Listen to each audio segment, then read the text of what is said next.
I thought you were knitting, Astrid. I was like, oh my gosh, Astrid's taken up knitting? How out of character. Yeah, on top of everything else, I think not. I know. I was like, I that's think weird. not. Uh-huh. Oh, I know geez. how, but I haven't done it in like 40 years. So, Oh my gosh.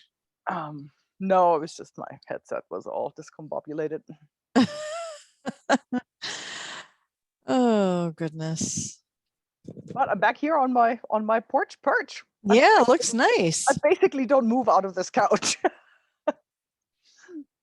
That's great that it's nice enough weather and all of that stuff. I Yeah. haven't even, oh wait, I was like, have I even been outside today? Yes, I have been outside. I went out for a walk this morning and then this day is just like kicked my butt. I don't know. It's that I think we do our strategy in the summer. So it's like all this busy Mm, work, like deadlines, and then everybody's on vacation. mhm. So it's just like, why do we always do it? And then it's always like the stalwarts like me that are like, oh, I'll carry all the work. Yeah.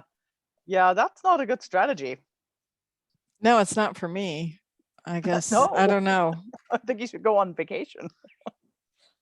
Yeah, well, I was thinking of trying to get out to the Midwest in early August, but man, the plane tickets have gone through the roof. Oh, And yeah. it just didn't, by the time my parents got their act together, it was just too, I was like, am I really going to spend like $1,000 on 2 round trip tickets to like the Yeah, Midwest? yeah, no.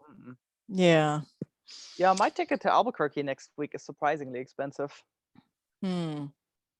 Not Hmm. impressed. But I am going to go up to the Berkshires at the end of the month, so Oh, and see a good friend. well then. Yes. Yeah, looking forward to that. So I have an interesting riddle for you. Well, I think Mm, it's interesting.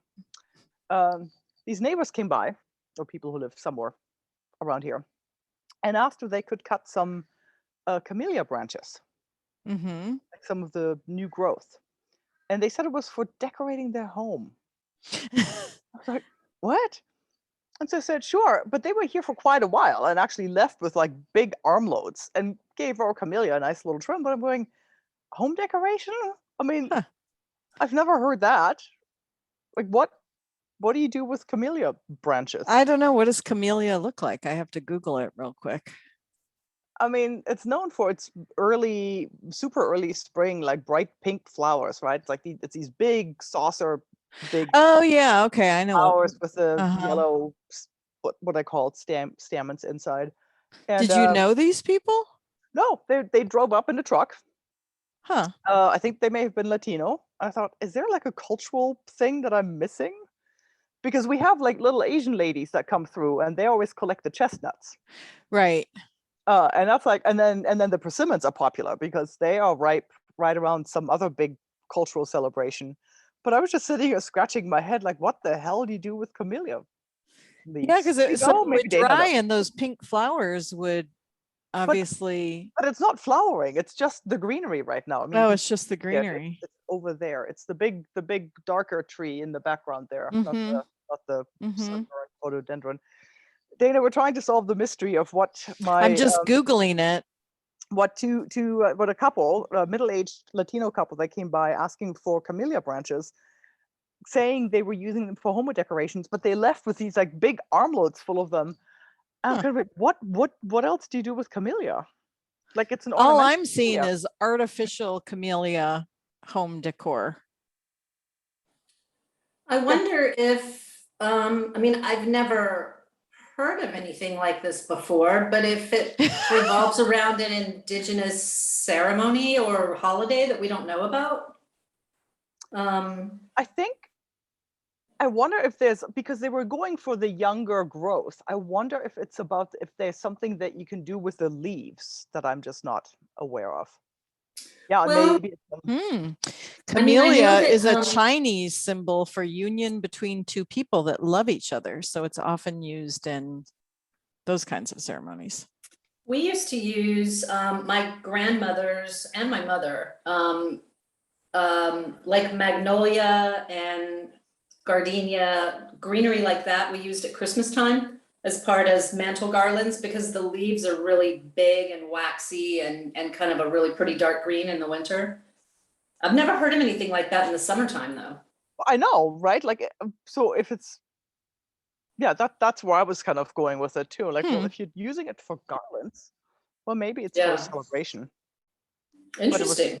And I asked them a couple of times, and they were like, "Yep, home decorations." I'm like, "Really?" Maybe they've figured out that home decorations is like what people will say yes to easily. Yeah. Home decorations, home decorations. Yeah. Uh-huh. That's really interesting. No, I hadn't. I thought so too, because I mean, people do all kinds of sort of, wild harvesting of things around, like, just as you were coming on, like there's always the little old ladies that come and beat the chestnut trees, and Yep. then the persimmons, of course, are wicked popular. Yeah, I just can't think of anything in the summertime that would require the use of an evergreen leaf for. I mean, they last a little while. They're not going to last more than a month before they start right? to get weird. Yeah. Okay, so I'm finding a whole bunch on leaf extract. So the leaf extract is a thing. Okay. I think that's more like, I mean, just thinking with the quantities they took, because it's a big bush at this point. And Well, he had especially if they're new leaves, if they're the green leaves. that's what I was thinking too. It's like they were definitely going for some of the newer growth, and like there was like a big pruning thing, whatchamacallit, one of those extended pruning scissor type thingies. And he gave it a nice. They came prepared, huh? Totally. No, they came totally prepared. He came to the door, he knocked, "Can we cut some of your camellia branches?" I said, "Whatever for?" And he said, "Home decorations." But then they were here for quite some time, and I went up to them going, "Home decorations? What are you doing with these things?" Anyway. Wow, I had no idea that camellia had these many different properties. Yeah. Wow. So I think there's something. So instead of maybe an indigenous holiday, we're looking at an indigenous remedy. I think so too. Wow, that's really cool. I'd be interested to know what they're doing. I mean, there's a lot of options, but anti-inflammatory seems really big on the list. Is it the flower or the leaves? It's the leaves. It's the leaves. And I think what we have here is the Camellia sinensis, right? I think yeah, that's what we had in our yard, was a Camellia sinensis. Right, because those are the ones with the big saucer-sized pink flowers, right? In the early spring. That make a fucking mess when they fall on the ground. Yes. They fall with a thud, right? They sort of go thwack. Yes, they do. And they get so heavy they just fall onto the ground. Wow, I hope nobody has cancer or high blood pressure, for fuck's sake, because wow. Gee whiz. Look at all the the kind of that makes a lot of sense. Yeah. Well, if they come back, that'd be interesting. I mean, can you imagine how much it would take to boil down into any type of a digestible remedy? Because they've got to be steaming them or doing something to get the goo out of the leaves. Wow. Yeah. I like that. I just learned something new. Right? Like there's definitely something going on here with the tea. Okay, cool. That's a more likely story than decorating the home decor with fresh camellia branches in the summer. Speaking of remedies and whatnot, how is your mother doing, Astrid? Well, she is in surprisingly good spirits, as per her usual. Like she was just in the hospital for her, I guess, third round of chemo. And seems to be tolerating it well, and seems to have found some new equilibrium with her home health aides. Yep. And it's pretty chipper. I mean, the next thing she's trying to solve for is if she can find somebody who will make her more of the meals that she likes to prepare for herself. Mm-hmm. Like, I don't know that she has optimized her management of the time that the home health that people spent with her. Mm. They'll do meal preparation as well. Yeah, they would do meal prep with her, and so I was just thinking, like, maybe she should use some time with them where they cut up some things that are easy for her to then put together in a pot. Mm. There's also a chance that we can rejigger the allowance she gets by and rope in one of her neighbors. I think there's a woman in her house who's on her own. She's going through divorce, and seems to be Oh, willing so they to cook cook for a little bit more. two and Yeah. yeah. That's a good idea. Yeah. So that's the next thing she's trying to solve. But That's she's good. really good to hear. Yeah. I know there's probably not any way to really truly figure this out, but I wonder how much of her attitude has to do with the subconscious cleanliness of her abode. Oh, The decluttering, yeah. decluttering. Well, Yeah, I I was mean- wondering how much it started to build up again. Do you think? I mean, not to be negative, but I just remember the tissues. The tissue. The yeah. tissues, yeah. Well, I think the fact that these people are now coming in twice or three times a week, I don't think they let anything build up. I think they're just on top So of they it. would go and clean it all up. Yeah. Yeah. Yeah, I think they do at least I'm sure that's got to be a lift. You've got a good point, Dana. That's got to be. Yeah, I mean, you just know how when you walk into a tidy and a clean house, how much different it feels.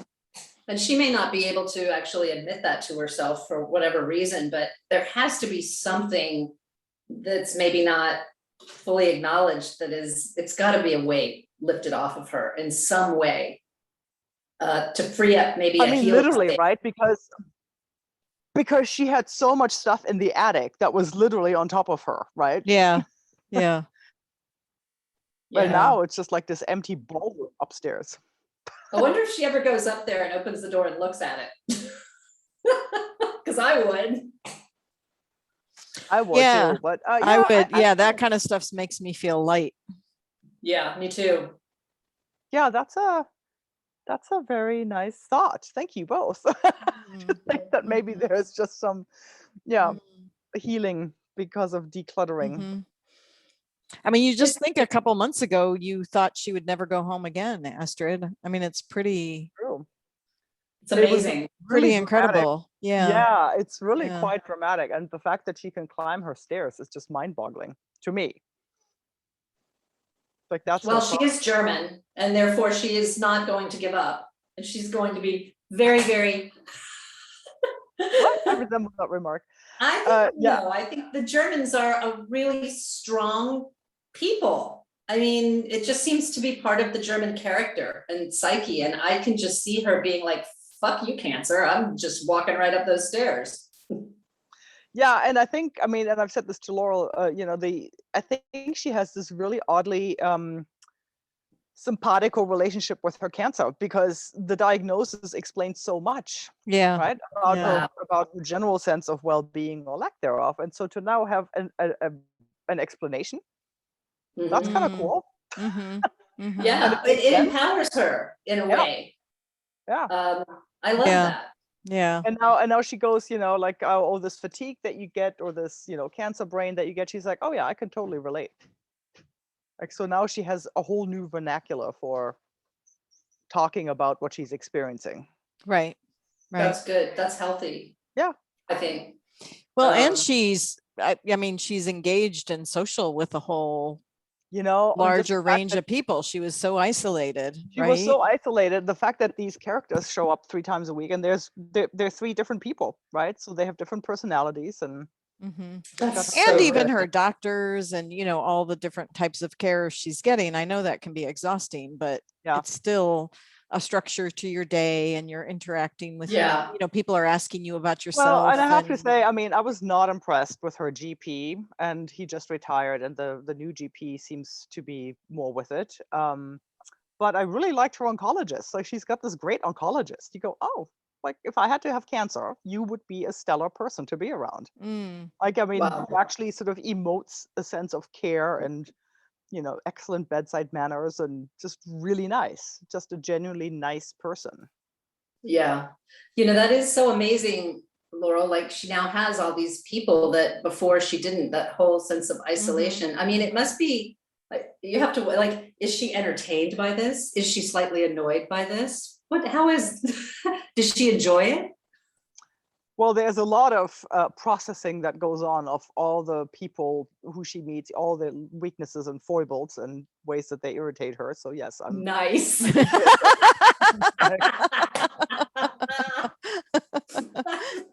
Yeah, she You can don't feel love that. holier than thou as well. That's no, but pretty cool. there has been some self-reflection, yeah, with the fact like she really scared away two younger women.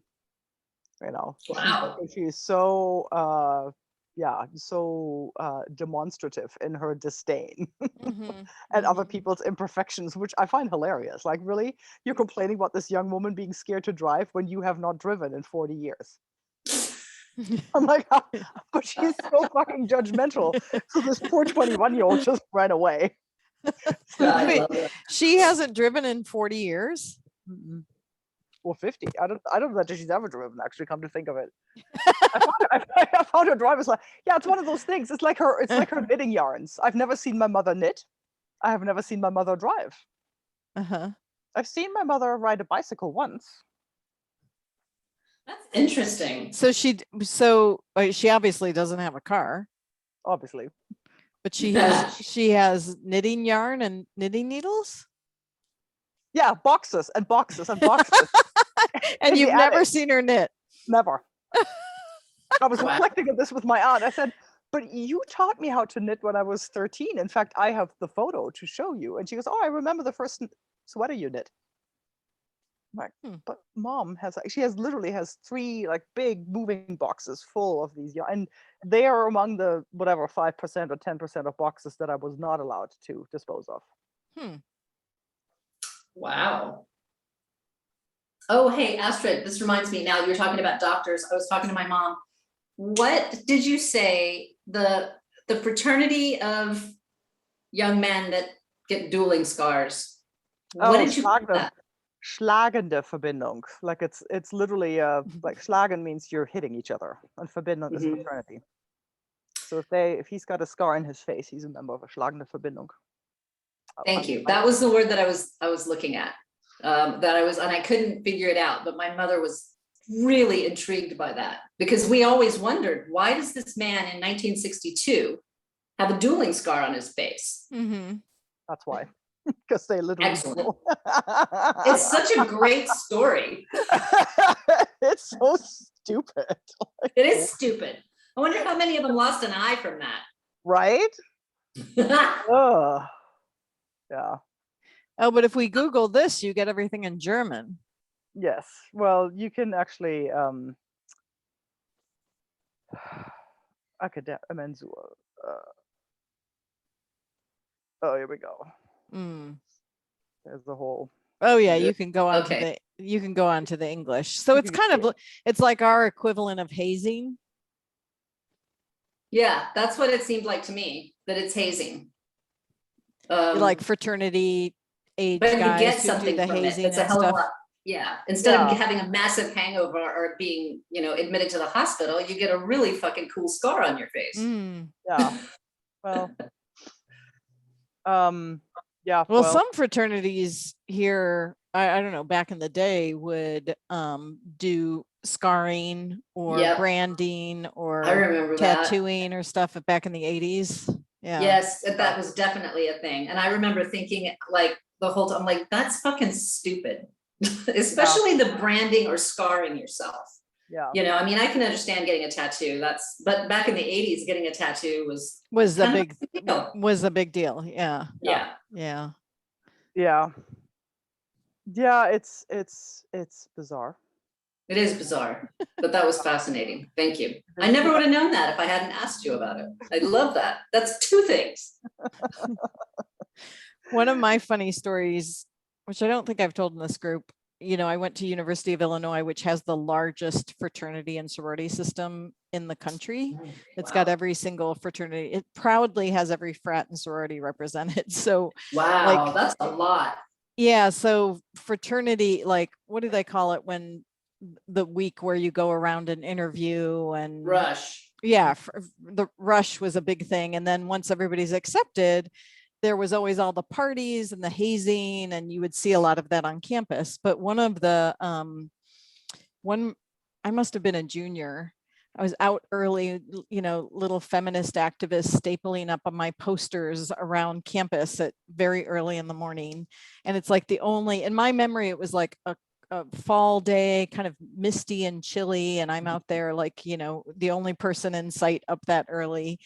And an entire fraternity of guys were streaking around, like jogging naked around the quad where I was putting stuff up. It was like, I mean, like literally like 40 or 50 of them naked, Wow. except for their Surprise. shoes, go, you know, running by. It was like, and here I am, this like little cheering them on. Hey, the only person who witnessed it. That's great. That's awesome. But Yeah, yeah, I you'd could see a never lot get of on that board with kind that. of like, I don't know, hazing stuff where some of it was, you know, definitely,